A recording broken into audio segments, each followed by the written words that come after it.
Père éternel, ce soir encore, nous voulons te bénir, nous voulons t'exalter, nous voulons te dire merci parce que tu es le Dieu fidèle, le Dieu d'amour, le Dieu de compassion.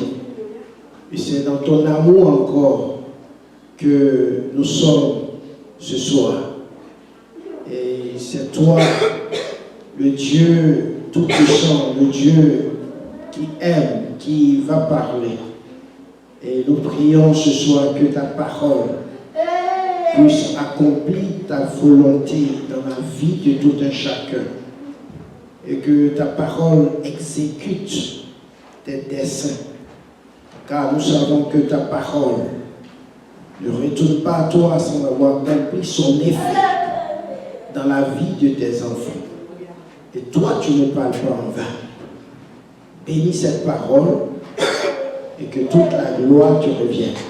Au nom de Jésus. Amen. Nous sommes toujours dans notre mois de la révélation, de la connaissance de l'amour de Dieu. Parce que, comme vous savez, la vie chrétienne, c'est une vie d'amour. La Bible dit que tu aimeras l'Éternel ton Dieu de toute ton âme, de toute ta force, de tout ton cœur, de toute ta pensée. Et tu aimeras ton prochain comme toi-même.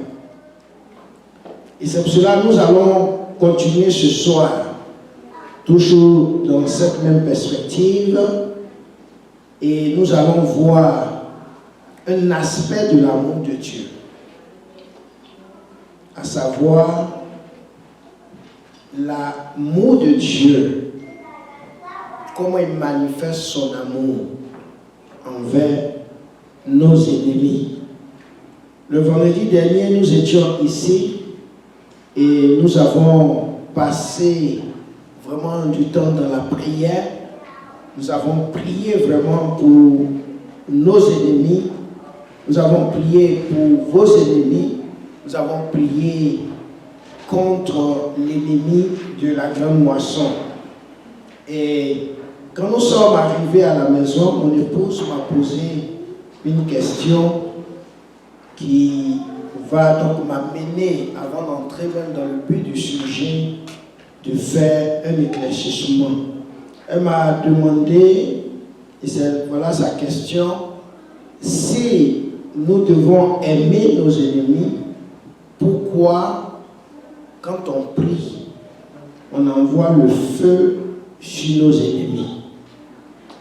Pourquoi, si nous devons, la Bible nous recommande de les aimer, pourquoi quand on prie, on envoie le feu, que le feu de Dieu les consume? Amen. Bien-aimés, ce que nous devons savoir, en tant qu'enfant de Dieu, notre ou bien nos seuls ennemis que nous devons combattre, c'est le diable et ses démons. En tant qu'enfant de Dieu, on a le même ennemi ou bien les mêmes ennemis que Dieu. Dieu le Père, Dieu le Fils et Dieu le Saint-Esprit, y compris l'Église, nous avons un seul ennemi. Sinon, le diable et ses démons. La Bible dit que nous n'avons pas à combattre contre la chair et le sang,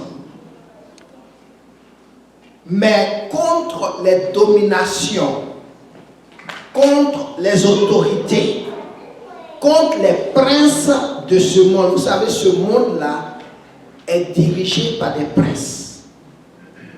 Et donc, c'est les princes de ce monde des ténèbres. C'est contre ces personnes-là que nous devons combattre. La Bible dit que nous devons combattre contre les esprits méchants dans les lieux célestes. Et c'est pour cela, bien aimé, nous devons prendre toutes les armes de Dieu afin de pouvoir résister dans le mauvais jour et tenir ferme après avoir tout surmonté. En d'autres termes, nos prières doivent être conduites dans l'amour, dans la compassion de l'homme, mais sans pitié, et pour les démons et pour le diable. Nous devons prier et nos prières doivent être conduites dans l'amour. Comme je vous ai dit, l'amour est la base de la vie chrétienne. Tout ce que nous faisons, que ce soit la louange, que ce soit la prière, que ce soit la communion fraternelle, nous faisons tout par amour. Donc quand nous prions aussi, nous devons prier dans l'amour et dans la compassion de l'homme. Les seules personnes contre qui nous ne devons pas avoir pitié dans nos prières, c'est le diable et ses démons. La Bible les appelle, ce que Dieu appelle, la Bible appelle les esprits méchants dans les lieux célestes, les autorités et les dominations. Jésus, quand une fois Pierre l'a pris de côté pour le reprendre et s'opposer au fait que Jésus devait aller souffrir et mourir pour le peuple, la Bible dit que quand Pierre s'est opposé à cela et qu'il a repris Jésus, Jésus s'est retourné. Et quand il s'est retourné, il n'a pas dit à Pierre, arrière de moi Pierre. Il a dit, arrière de moi Satan. Amen. Arrière de moi Satan. Pourquoi? Parce que tout individu, qu'il soit chrétien ou pas, est conduit par un esprit. Vous savez, les esprits n'ont pas de corps. Ils ont besoin d'un corps pour évoluer. Ils ont besoin d'un corps pour s'exprimer. Donc, que tu sois chrétien ou pas, tu es dirigé par un esprit. Amen. Tu es dirigé par un esprit. Et dans le cas de Pierre, Jésus a discerné en lui que ce qu'il venait de dire, ce n'était pas lui, Pierre, qui a parlé, mais c'est l'esprit malin, le diable qui est derrière lui, qui avait parlé. Et c'est pour cela qu'il a menacé Satan au lieu de menacer Pierre. Amen. Donc quand nous prions contre l'ennemi et que nous envoyons le feu, ce n'est pas pour brûler l'homme humain. Le feu de Dieu là, ce n'est pas pour brûler l'homme humain.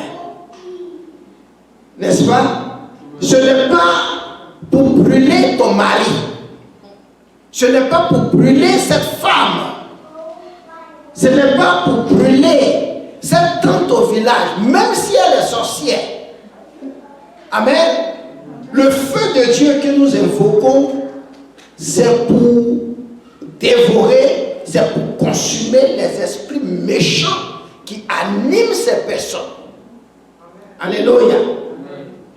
L'esprit méchant, les dominations et les autorités sataniques dans le monde spirituel, c'est à ceux-là que nous devons envoyer le feu de Dieu pour consumer. Notre combat, c'est contre les princes de ce monde des ténèbres. Donc notre focus doit être sur ces esprits méchants derrière ces personnes. Et c'est très important de comprendre. Parce que Jacques a dit dans la parole de Dieu que vous demandez et vous ne ne recevez pas parce que vous demandez mal pour satisfaire vos propres besoins. Il faut savoir demander. Amen. Jésus n'a pas fait cela. Il n'a pas demandé que le feu descende pour consumer. Au contraire, il était animé de compassion. Il était animé d'amour. Même pour les gens qui le crucifiaient. Jésus a fait cette prière au Père. Il dit, Père, pardonne-leur, car ils ne savent pas ce qu'ils font. Amen. Donc nos prières, ce n'est pas pour tuer les gens. Nos prières, ce n'est pas pour détruire les gens. Nous devons prier contre les esprits méchants, contre les autorités et les dominations. Jésus a dit à Pierre, quand on l'avait arrêté, et que Pierre a pris le couteau et l'a coupé l'oreille du soldat, Jésus a dit, Pierre, arrange ton couteau. Parce que si je voulais, je pouvais commander d'un instant, d'une claque des doigts comme ça, et des légions d'anges, des douzaines d'anges allaient descendre pour combattre ces gens. Mais c'est pas ce que je veux. Ce que je veux, c'est que ces gens-là, que Dieu les pardonne et qu'ils soient sauvés. Amen. Donc tout homme, comme je l'ai dit, qu'il soit chrétien ou pas, est commandé par un esprit. Soit c'est l'esprit de Dieu, écoutez-moi très bien, soit il est commandé par l'esprit de Dieu, ou bien il est commandé par l'esprit du diable. C'est pourquoi nous, quand nous acceptons le Seigneur envoie son esprit en nous.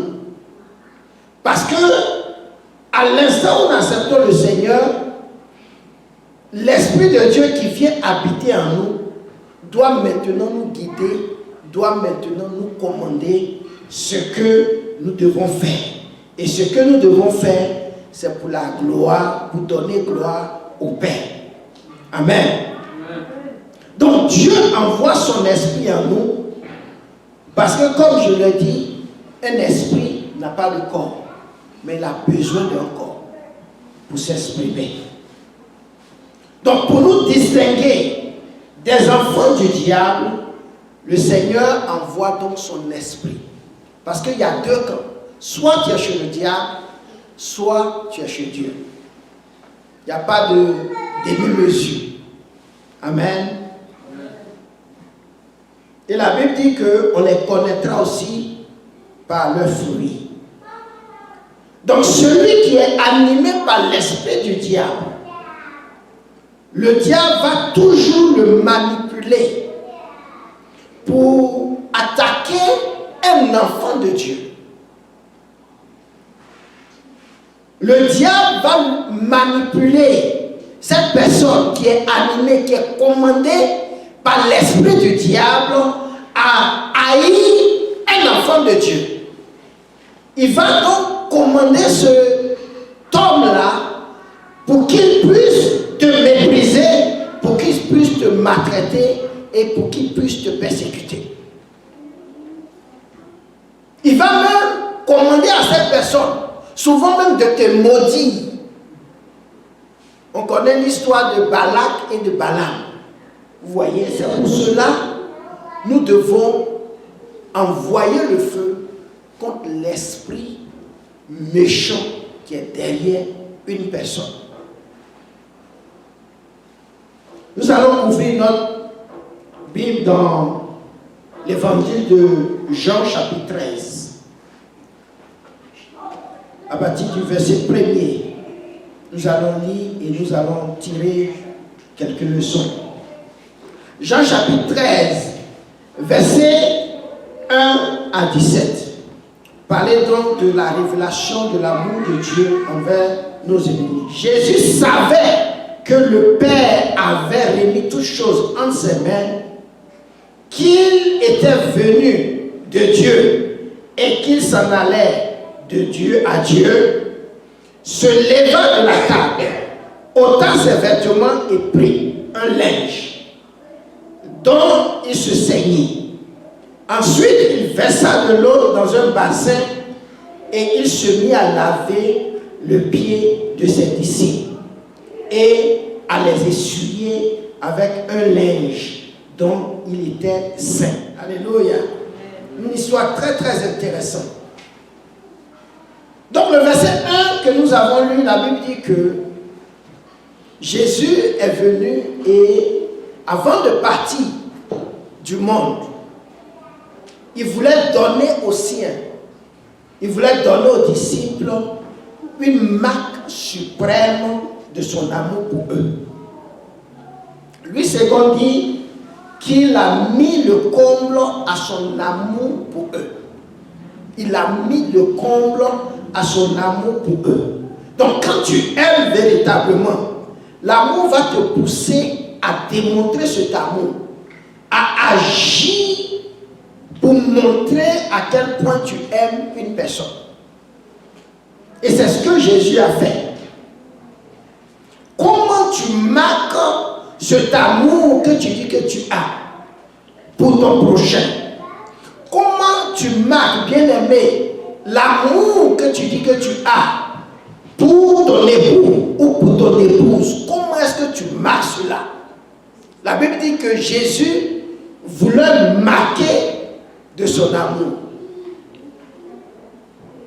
Comment tu marques ton amour pour les frères et sœurs en Christ?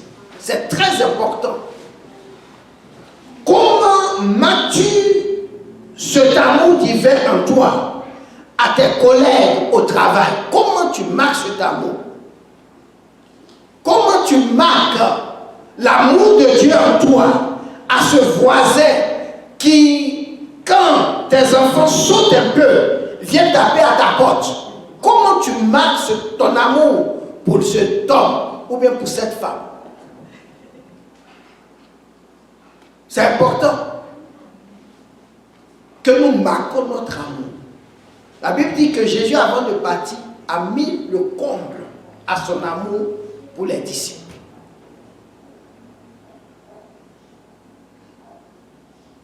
Comment tu marques donc cet amour-là pour tes voisins, pour tes collègues de travail, pour les frères et sœurs? Comment tu démontres cet amour-là?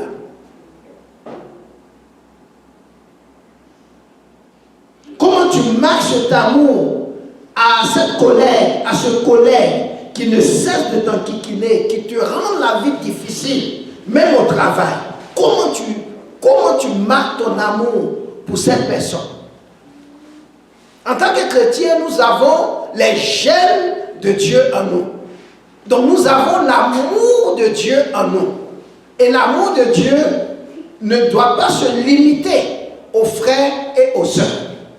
L'amour de Dieu ne doit pas se limiter aux membres de nos familles, à ton épouse, à ton époux, à tes enfants. Mais l'amour de Dieu va plus loin, à s'étendre même sur ses ennemis. Le verset 2 de du passage que nous venons de lire, la Bible dit qu'à ce point-là, quand on arrive au verset 2, Jésus savait déjà que Judas devait le livrer.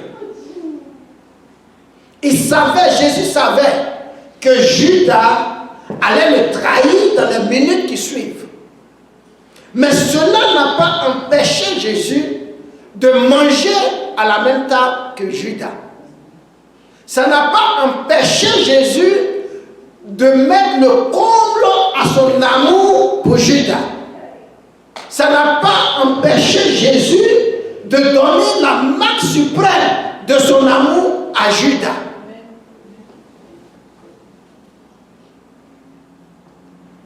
alors que Judas allait bientôt le trahir.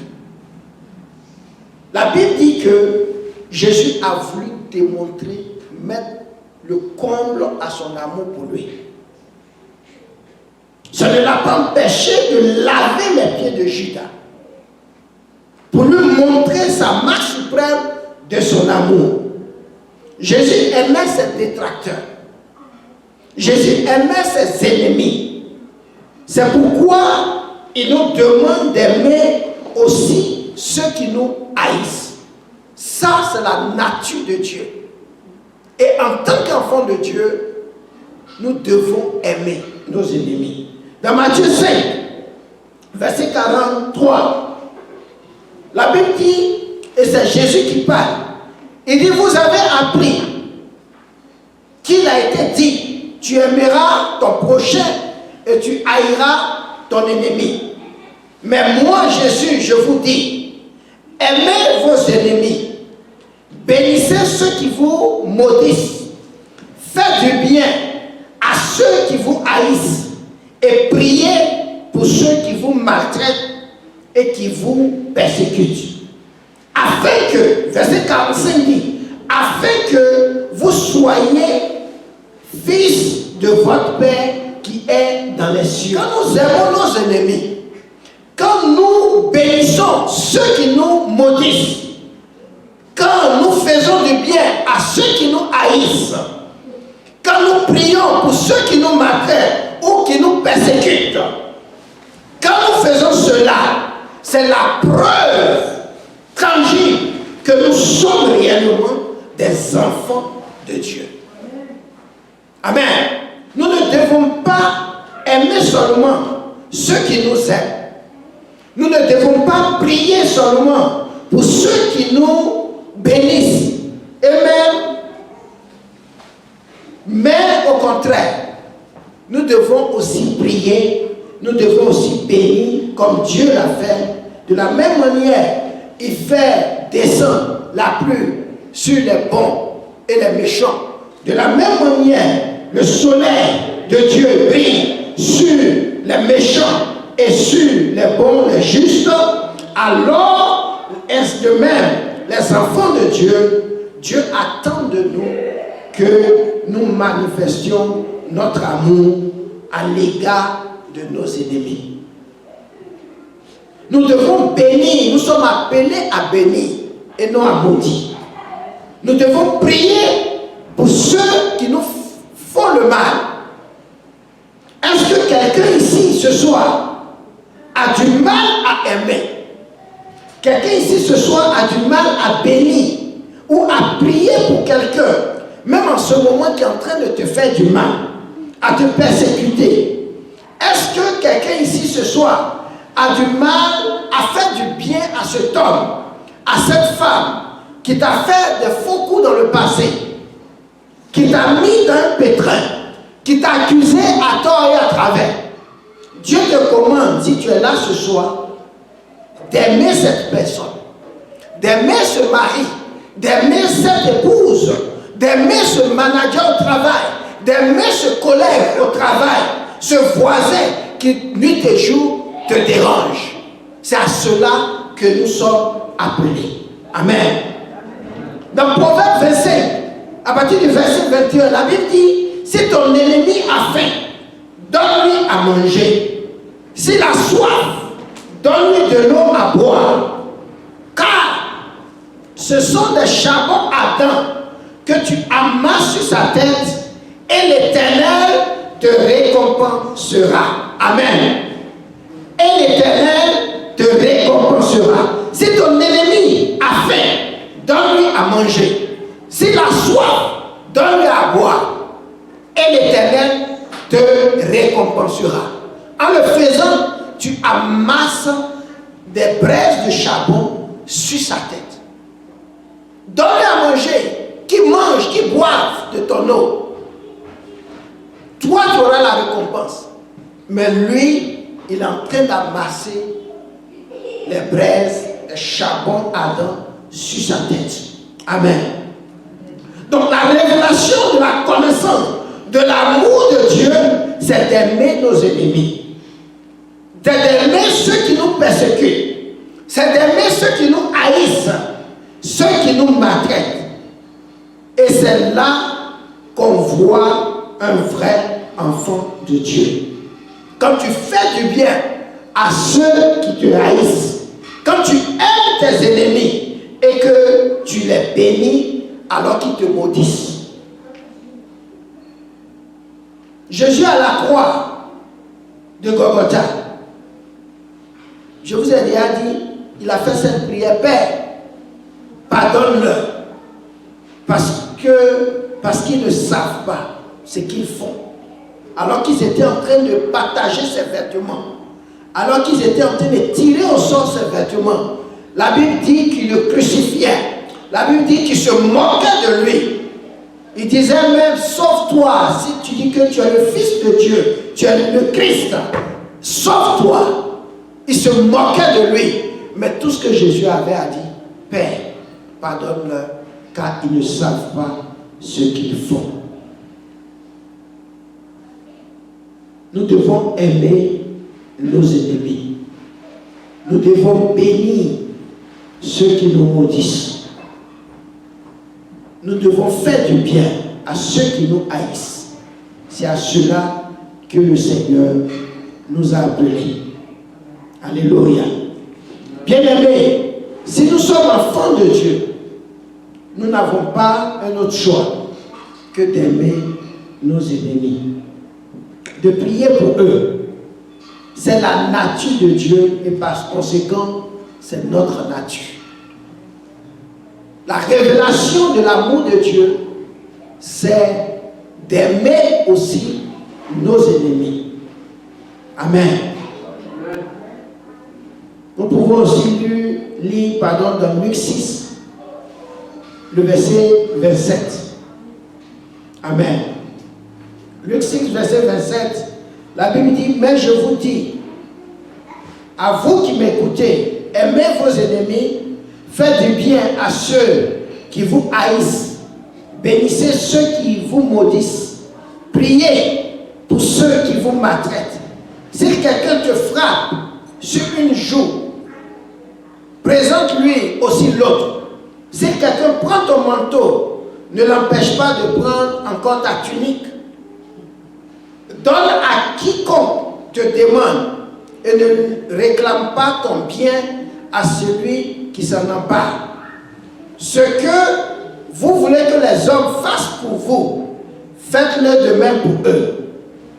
Si vous aimez, verset 32, si vous aimez ceux qui vous aiment, quel gré vous en saura-t-on? Les pécheurs aussi aiment ceux qui les aiment. En d'autres termes, il n'y a pas de différence. Si tu aimes ceux qui t'aiment, si tu bénis ceux qui te bénissent, il n'y a pas de différence entre toi et les pécheurs. Il n'y a pas une démarcation. Si vous faites du bien, verset 33, à ceux qui vous font du bien, quel gré vous en saura-t-on? Les pécheurs aussi agissent de même. Et si vous prêtez à ceux de qui vous espérez recevoir, quel gré vous en saura-t-on? Les pécheurs aussi prêtent aux pécheurs, afin de recevoir la pareille. Mais aimez vos ennemis, faites du bien, prêtez sans rien espérer, et votre récompense sera grande, et vous serez fils du Très-Haut. Car il est bon pour les ingrats et pour les méchants. Soyez donc miséricordieux comme votre Père est miséricordieux. Amen.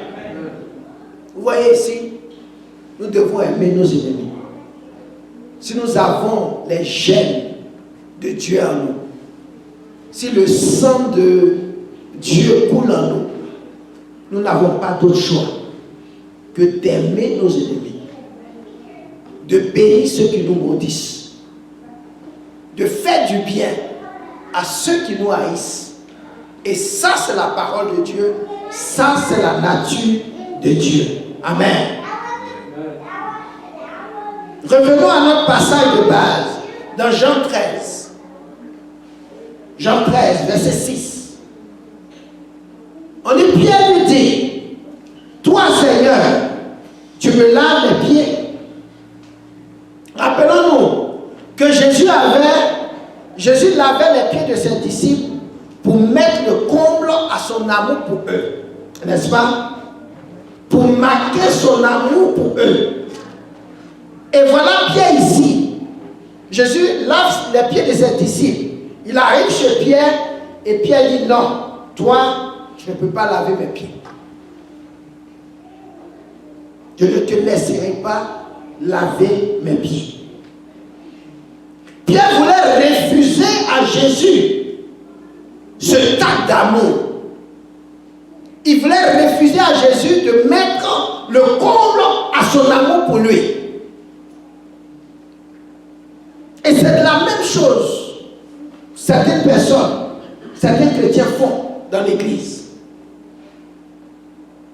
Comme les responsables de l'église les appellent pour marquer simplement leur marque d'amour. Quand le pasteur les appelle pour passer chez eux, ou prendre rendez-vous pour prier pour eux, ils refusent carrément sous prétexte qu'ils sont busy. Et même quand ils acceptent qu'on le croise, cette personne, ou bien cet homme, ou bien cette femme, pendant qu'on prie, il y a certains aspects de sa vie où ils savent, eux-mêmes ils savent, qu'ils sont faibles, qu'ils ont du mal à s'en sortir. Il y a certains péchés qu'ils refusent d'exposer, comme Pierre ici, pour qu'on puisse les laver par la prière et par la parole. Bien-aimé, c'est pour ton bien qu'on te lave les pieds. Jésus a dit à Pierre, le verset qui suit, il dit, si je ne te lave, tu n'auras point de part avec moi. En d'autres termes, si je ne te lave, il n'y a plus rien de commun entre toi et moi. Pierre, si je ne te lave, tu ne pourras pas être avec moi. Alléluia. Bien-aimé, si ce péché n'est pas exposé, si le sang de Jésus ne te purifie pas de tout péché, tu ne pourras pas être avec Jésus. Tu ne dois pas avoir honte, bien-aimé, de confesser ton péché aux frères et aux sœurs. Tu ne dois pas avoir honte de confesser ton péché au pasteur. Tu ne dois pas avoir honte de confesser ton péché aux anciens de l'église. La Bible est claire dessus. Dans Jacques 5, verset 14. Quelqu'un parmi vous est-il malade? Qu'il appelle les anciens de l'église et que les anciens prient pour lui en loignant d'huile au nom du Seigneur. Verset 15. La prière de la foi sauvera le malade et le Seigneur le relèvera. Et s'il a commis des péchés, il lui sera pardonné. Verset 16. Confessez donc vos péchés les uns aux autres et priez les uns pour les autres afin que vous soyez guéris. La prière fervente du juste a une grande efficacité. Amen. Le péché est une maladie spirituelle. Si tu es là ce soir, qu'il y a un péché quelconque dans ta vie, dont tu as du mal à parler, c'est pour ton bien que tu l'exposes. C'est pour ton bien que tu mets tes deux pieds pour que Jésus puisse les laver. Parce que tant que tes pieds ne sont pas lavés, tant que ce péché sera dans ta vie, la Bible dit que tu n'auras pas part avec le Seigneur. Et c'est ce que Jésus a dit à Pierre. Le péché est une maladie spirituelle. Et si rien n'est fait, elle va te ronger jusqu'à l'enfer. Et c'est pour cela tu dois exposer, tu dois confesser aux hommes de Dieu qui vont te laver par la prière et par la parole. C'est très important. Pierre a refusé que Jésus lui lave les pieds. Jésus lui a dit, si je ne te lave, il n'y aura rien entre toi et moi. Le péché met une séparation entre l'enfant de Dieu et son Dieu. Vous le savez. Et c'est pour cela, la Bible dit qu'il faut confesser nos péchés les uns aux autres. C'est pour notre propre bien. Amen.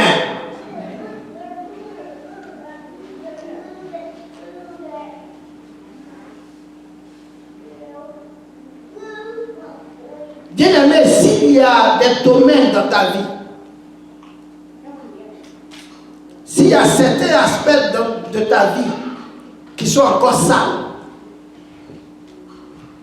c'est parce que Christ t'aime. Que ce soit, il te parle. Parce qu'il t'aime, il veut laver ces aspects de ta vie.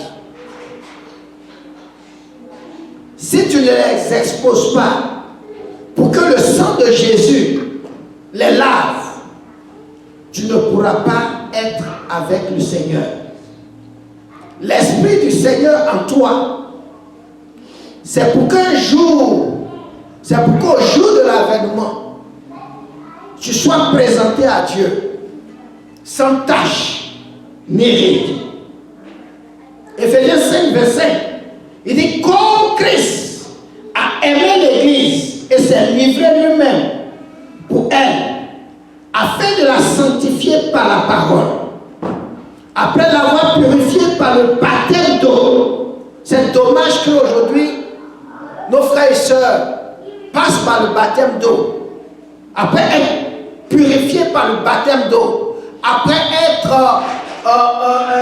avoir fait l'implante avec le Seigneur, après être identifiés en la mort, en l'ensevelissement et en la résurrection de notre Seigneur Jésus, continue de vautrer dans le péché. Il dit, après l'avoir purifié par le baptême d'eau, afin de faire paraître devant lui cette église glorieuse, sans tache, ni rien de semblable, mais sainte et irrépréhensible. Donc si tu es là ce soir, bien-aimé, consacre tout au Seigneur, qui veut mettre le comble à ton amour pour toi. Consacre-lui tout. Expose-lui tout pour qu'il puisse mettre le comble à son amour pour toi.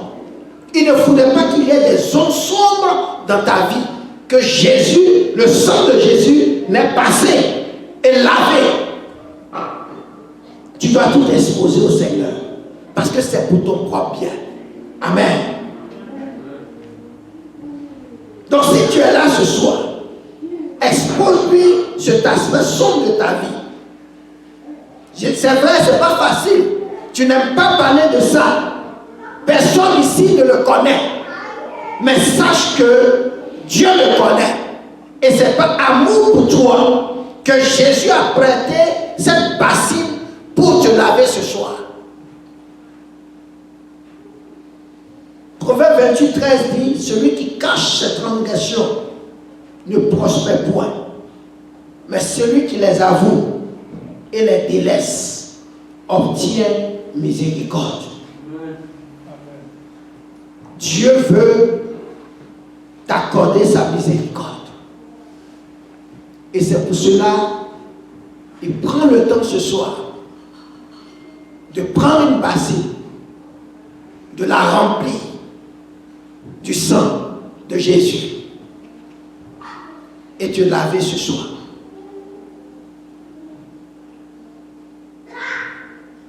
Proverbe 6,16 dit, il y a 6 choses que l'Éternel aime, et même 7 qu'il a en horreur. Les yeux hautains, la langue menteuse, les mains qui répandent le sang innocent, le cœur qui médite des projets uniques, les pieds qui se hâtent de courir au mal, le faux témoin qui dit des mensonges et celui qui excite des querelles entre frères. Le Seigneur hait ces choses. Si ces choses sont dans ta vie, c'est dans ton intérêt de les exposer pour qu'on puisse laver. Jésus veut te laver ce soir parce qu'il veut que tu aies part à l'héritage avec les saints avec lui. Donc, si tu es là ce soir, bien-aimé, ne cache pas tes transgressions. Expose-les pour que Christ puisse les laver par son sang.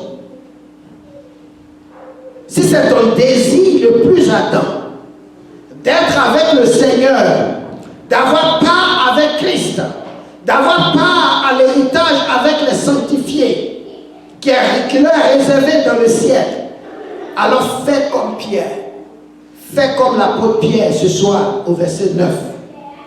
Que la parole de Dieu cet après-midi te sanctifie. Et je t'en supplie, ne quitte pas ici sans avoir fait cette prière à Jésus. Verset 9 de Jean 13. Simon lui dit, Seigneur, non seulement mes pieds, mais encore mes mains et ma tête. Alléluia.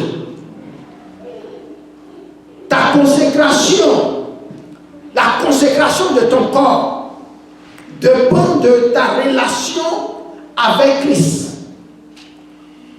Ta consécration à la chose de Dieu dépend de comment tu visualises ton héritage dans le ciel.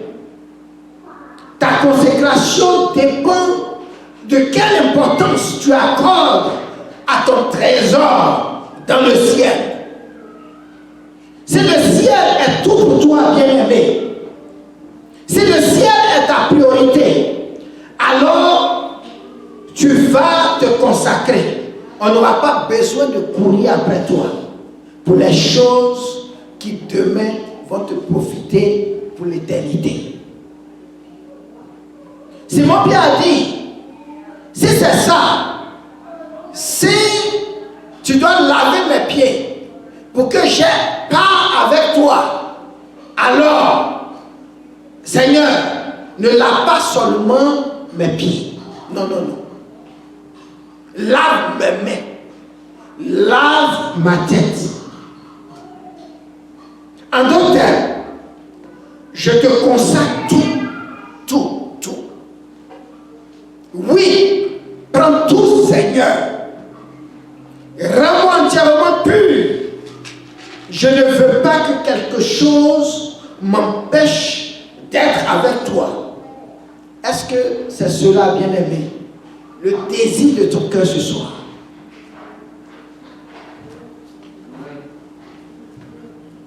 Ton amour pour Dieu et pour les choses d'en haut va t'amener à te consacrer entièrement à Dieu. Et c'est très important. Ne quitte pas ici ce soir sans avoir fait cette prière comme Pierre. Seigneur, ne lave pas seulement mes pieds. Lave mes mains. Lave ma tête. Lave mon cœur. Lave mes pensées. Lave tout. Parce que je désire avoir une part avec toi. Je désire. C'est mon désir le plus ardent. Lave tout. Ne te limite pas seulement à laver mes pieds. Mais lave tout. Même ce que moi je ne connais pas, Seigneur, lave-les. terminer. Jésus dit dans les versets suivants de Jean 13, verset 13, il dit, vous m'appelez maître et seigneur et vous dites bien, car je le suis. Si donc je vous ai lavé les pieds, moi le Seigneur le maître, vous devez aussi vous laver les pieds les uns les autres. Car je vous ai donné un exemple afin que vous fassiez comme je vous ai fait. En vérité, je vous le dis, le serviteur n'est pas plus grand que son maître, ni l'apôtre plus grand que celui qui l'a envoyé. Verset 17, pour terminer. Si vous savez ces choses, vous êtes heureux pourvu que vous les pratiquiez. Je ne vous ai pas entendu. Pratiquez. Si vous savez ces choses, vous êtes heureux pourvu que vous les pratiquiez. Amen. Amen. Vous êtes heureux pourvu que vous les pratiquiez. Allons et pratiquons ces choses. Suivons l'exemple de notre grand frère Jésus. Lavons-nous les pieds les uns les autres dans l'humilité et dans la sincérité. Disons-nous la vérité et ne nous mentons pas les uns les autres. Allons et aimons nos ennemis comme Jésus a aimé Judas jusqu'à démontrer à lui, à mettre le comble à son amour pour lui. Prions pour nos ennemis, bénissons-les, faisons-leur du bien et recevons notre récompense de Dieu. Amen. Alléluia. Amen. Si vous savez ces choses, vous êtes heureux pourvu que vous les pratiquiez. Que Dieu bénisse sa parole dans vos cœurs et que l'Esprit de Dieu nous donne de pratiquer ces choses et nous serons heureux. Amen. Amen. Nous allons nous tenir debout et nous allons prier. Alléluia. Si quelqu'un est là ce soir,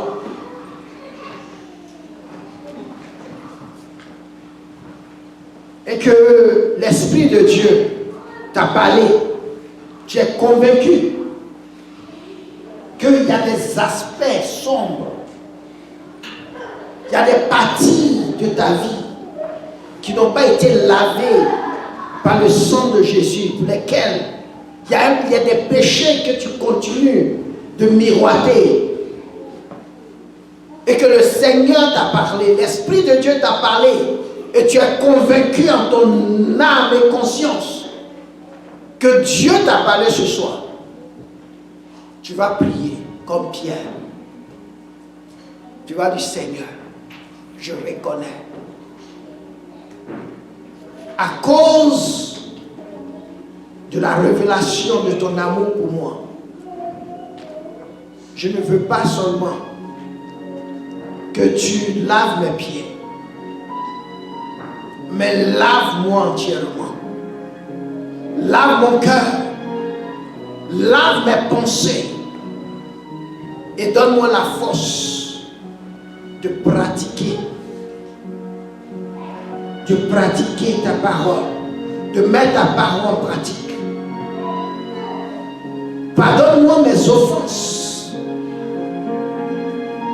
Alléluia. Prions ensemble, Seigneur.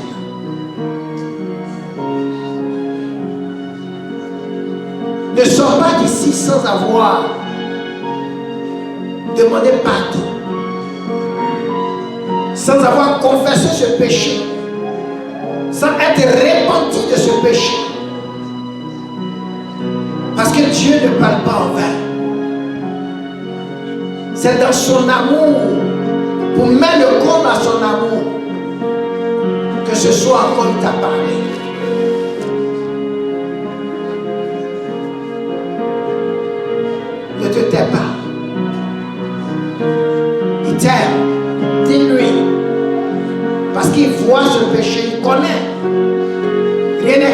siège devant lui.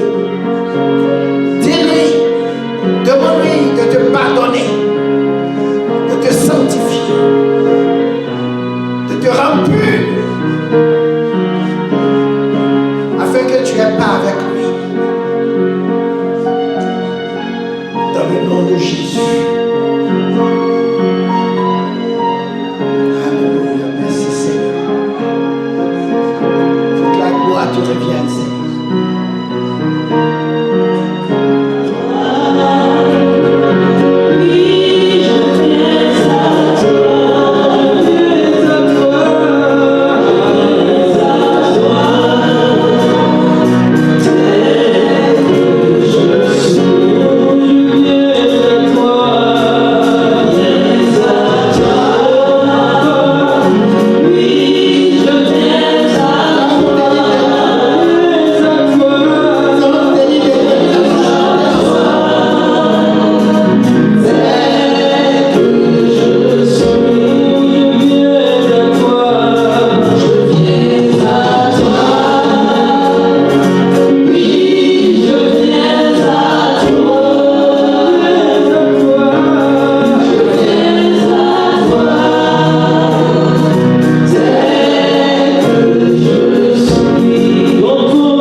Et nous sommes réellement libres.